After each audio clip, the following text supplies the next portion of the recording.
My cordial greetings to all. During these tough times, as we operate within imperfect circumstances, we see the unfolding of one of the most beautiful things ever made on earth, the success of our young people in their academic journey as they inch day by day towards their dreams.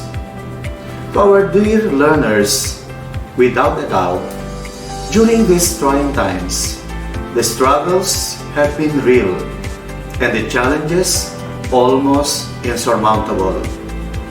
Today, we witness sense of purpose, direction, and meaning winning over every sign of difficulty that came your way as you toiled ceaselessly in the vineyard of education.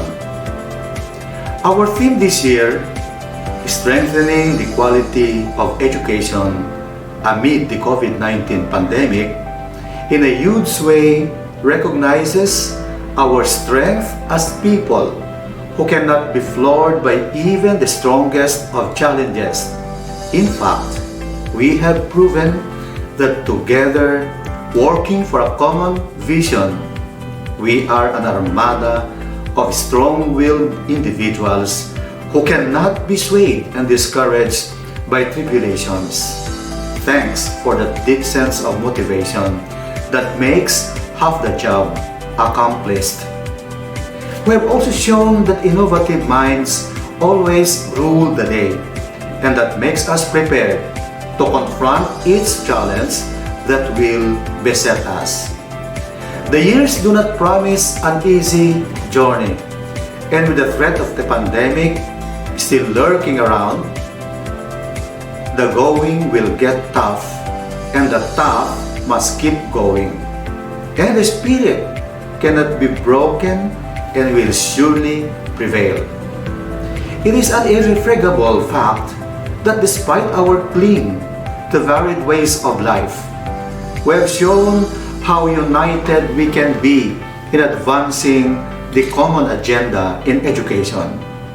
We have done our share in realizing our ultimate goal of producing holistically developed K-12 basic education curriculum graduates who are not only knowledgeable and competent, but also value-laden and discerning. We are diverse in culture, and so we may have varied performances in all that we do, but we share a common goal to be the best version of ourselves so we can be of help to others in the best way we can.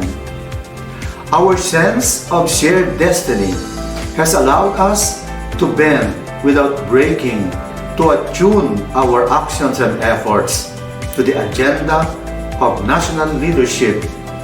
But it too proved that we can do so without diminishing our long-held principles, that indeed it takes a village to raise a child.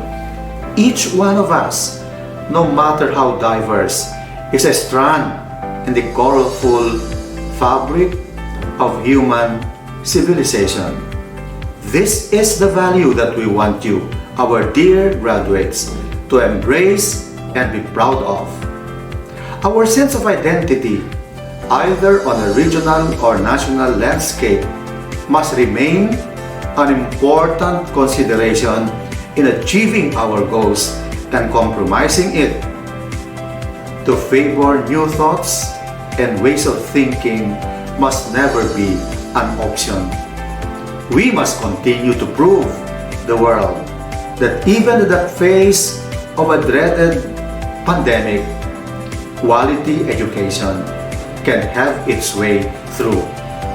The Department of Education Region 2 has unambiguously laid down in its Regional Education Development Plan all its projects, programs, and activities that shall inspire service above self and only about the future of learners who shall eventually assume significant roles in nation building. May you continue to be a proof that the kind of education our country is one for the world to share. Congratulations, dear parents, dear teachers, and to all of you learners. Mabuhay kayong lahat!